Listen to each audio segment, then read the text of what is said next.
At this point, we have all heard of Concord's disastrous open beta that peaked out at less than 2,400 live players despite being a free beta to join. But now the company is trying to do anything and everything they can to save face and beg people to pay for their new $40 game that isn't even worthy of being free to play. Welcome back to Words of Paradise. I'm your host, Leon Idol, and we got this here from X. Concord launch details are in.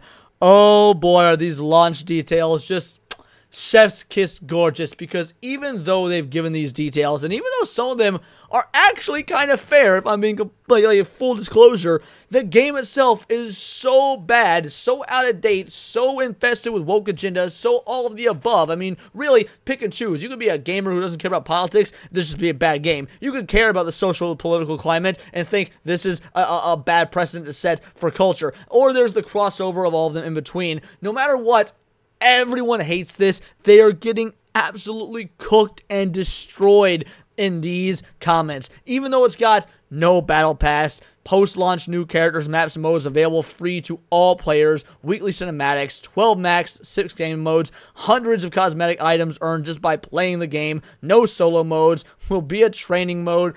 Imagine a training mode being a selling point. Like, yeah, that's been a thing in, like, fighting games since the PS1 era. Like, I would just assume that would come standard, and the games that don't have that are lacking. But let's see what they actually said. So, how many maps and modes will be available at launch? There will be 12 distinct maps available when Concord releases in August, including 5 maps you experienced during the early access and open beta weekends. Now, I'll be real. 12 maps. That's actually not bad. That's a pretty respectable amount of opening stages. Like, as somebody that usually plays fighting games, I'm not, even the free-to-play games like this aren't my bag. I really couldn't care less about hero shooters. But things like Marvel vs. Capcom, Dragon Ball FighterZ, Street Fighter 2, like, that's my bag.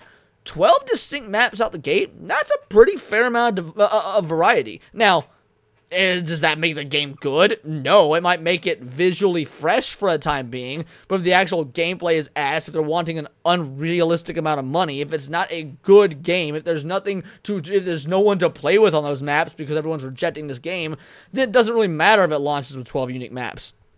All 6 modes featured in the Concord beta, Takedown, Trophy Hunt, Arena Control, Signal Chase, Clash Point, and Cargo Run, will all be available on day 1, as well as these lineups will grow soon after Concord's release, though regular post-launch seasons and updates, which will introduce new free gunners, maps, and more.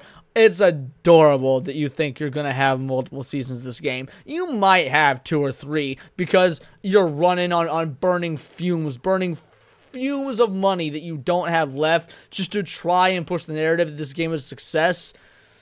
And that's the best you're going to get. Or maybe you'll go for 4, 5, or 6 seasons after you decide to make it free to play and start putting microtransactions in the game. It's going to be one of those two. What other kinds of progression rewards will be in the game? The progression rewards you saw in the beta are just a small sample of the unlockable items in the full game. When Concord launches, we'll have hundreds of items to customize your free gunners, which you can earn just by playing the game, completing jobs, and leveling up your account and characters. Now, again, in theory, this is positive. I want to make sure I'm not being unbiased here. While Concord is trash, while the game is abysmal, while nobody cares about it, as proven by the obscenely low number of players in the open beta, while the woke ideological propaganda aspect of this game is disheartening at the very least, this isn't bad. If you pay $40 and it's a one-time fee, and all the in-game content is unlockable with no additional microtransactions or anything like that, that's a good thing. I actually want to see this in gaming. I just want to see it in good games that aren't made 6 to 8 years out of date and full of ideological pandering bogus. So, again, it doesn't matter how good this is if no one's playing the game to unlock this stuff. These rewards are cosmetic, do not impact gameplay, and include free gunner outfits, wearables. How are outfits and wearables different? Anyway, and accessories. Outfits, wearables, accessories.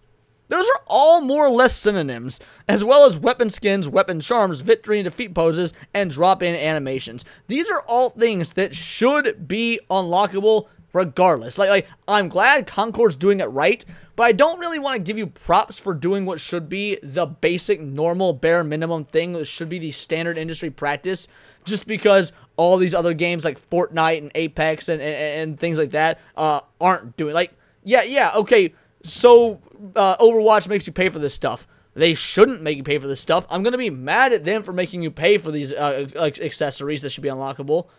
I'm not going to praise Concord for not making you pay. That should be the default.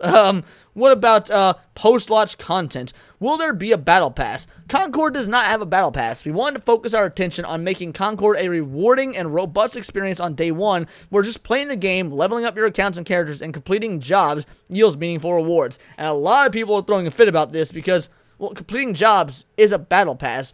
What they mean is there's no premium battle pass, no like extra charge for a better battle pass that so many other games do, which again, commendable, but also trash game. Like, you're going to hear that a lot because even if it is doing all these things right, this is still just a bad game. It's still just, even if not bad, so aggressively mediocre that anything it does right is counteracted by actual physical gameplay mechanics and millennial writing that is done so wrong.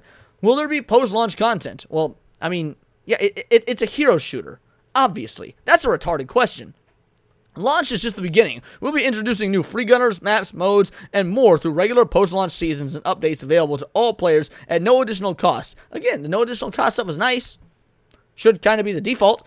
We'll be diving deeper into our post-launch roadmap very soon. Stay tuned. Will there be more in-game cinematics? The beta showcased the first 3 of our cinematic vignettes.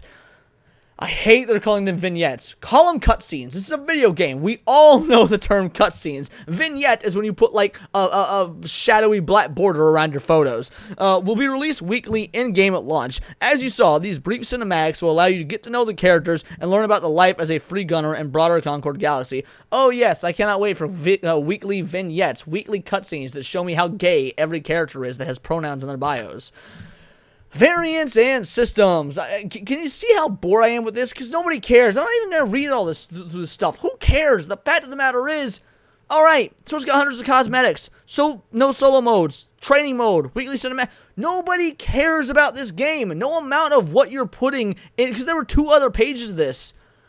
That's not enough to win people over, to bring people back. You had an open beta. It was a colossal failure. Your corporation is on blast right now for being ideologically driven nutcases that nobody wants to work with, that nobody has any faith in. It took you 6 years to make this game, and when you did the announcement for it at the PlayStation Showcase, the chat was spammed with L's. When you gave additional information at a later showcase, Summer Games Fest, I believe, you had 2 individuals sitting down on a couch talking about the game instead of standing up giving a presentation, sounding so completely and utterly unenthused, to the point where even one of the guys said, and if this isn't your game, I mean, that's fine, it's not your game, being completely passive and acknowledging that there are going to be some people that don't want to play the game, instead of hyping it up and saying like, nah, you're going to be missing out if you don't play this game. Like, I remember at San Diego Comic-Con, I believe it was 2006, Samuel L. Jackson said, Snakes on a Plane gonna be that movie this summer that if you don't go see it, you'll feel left out because everyone else in your motherfucking block's gonna have seen Snakes on a Plane. Was he right?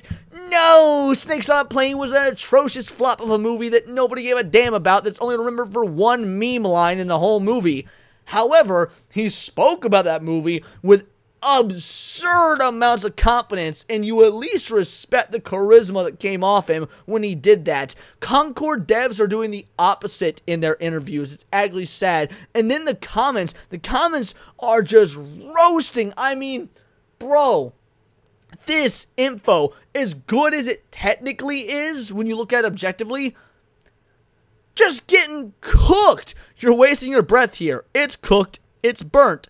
Game is fun, but I don't want to buy it if the servers are dead. I can see those weekly cinematics going from weekly to monthly to quarterly already. It's still a boring game with the ugliest characters ever put out by a AAA studio. That bar is not low. Imagine buying a complete game at $40. It was okay, but with Overwatch around, this game isn't doing enough to pull me away. Should have put it on Xbox. And still people asking for it to be free to play. I'm really tired of a big chunk of the modern audience. Once they decide to crucify a title, it's done. This might be a positive comment. I can't quite tell. Like, this is very, like a backhanded compliment. But let's be conservative, say it's a positive comment. It still took us, what, 1, 2, 3, 4, 5, 6, 7, 8 comments to find a positive one. And then right back to flop. If they find fun in the game, people will give it a chance. I'm skeptical if there are enough multiplayer games on PS5 to build an audience, though. Could be a decent game, but Dead on Arrival priced at $40. I mean, if PlayStation just made a good FPS instead of a hero shooter, I'd buy it instantly. I have no interest in hero shooters personally. Again, I mean, yeah, they get positive here. My God, it's a good roadmap and way all multiplayer games should be done. To be fair, this goes to show you're probably a teenager or a relatively young individual, because this is how multiplayer games were done for years. This was the normal standard for multiplayer games. But yeah, that's where we're at with that. I'm not even going to spend too much more time on this because who cares? It's just so hilarious to me that Concord is getting roasted to such an absurd and believable, understandable degree. Because you got people like me and smashjt and Hypnotic and Cult Classic Cage who are going to roast this game purely on the political propaganda aspect of it, as it should be roasted on, let's be real. But then you got gamers out there who just think this looks like trash, plays like trash. They don't care about the politics. They don't care about the ideologies. They care about the art of gaming. And even they are rejecting this. It's this rare moment of harmony when it comes to the social, political, and the gaming spaces, which are so very usually at odds with one another. Like, we can all agree on, so I guarantee you we all have wildly different opinions on Assassin's Creed Shadows, but we all agree on Concord, and that level of unity is so beautiful in a way that we're all coming together for just like, what's it called when you get, this is a potluck. We're all coming together for a potluck where everybody's bringing their own little piece of Concord to be cooked for the rest of the world. Those are just my opinions. Let me know yours in the comments down below, or let me know on X where you can find me at Bolt the Word. And please do subscribe. I'm a nerdy news channel. I cover nerdy news every day. Not always about video games or the video game industry, but anime, movies, music, Magic the Gathering, you name it. Check me out on Instagram at wordsofparadise_Leon and become a member for $4.99 a month. You can join the Discord, choose the articles I go over on a day-to-day basis, choose the videos I react to on my Friday night live streams, and of course, get involved in the discourse with over 80 other vital idols. It is a bright, beautiful, glowing, vibrant community that I cannot wait to grow even further, because we do care about diversity, but only one kind of diversity. Diversity of thought. So if that sounds interesting to you, join that Discord, hit subscribe, and until next time, it is all here in the Nerdosphere. This has been Words of Paradise.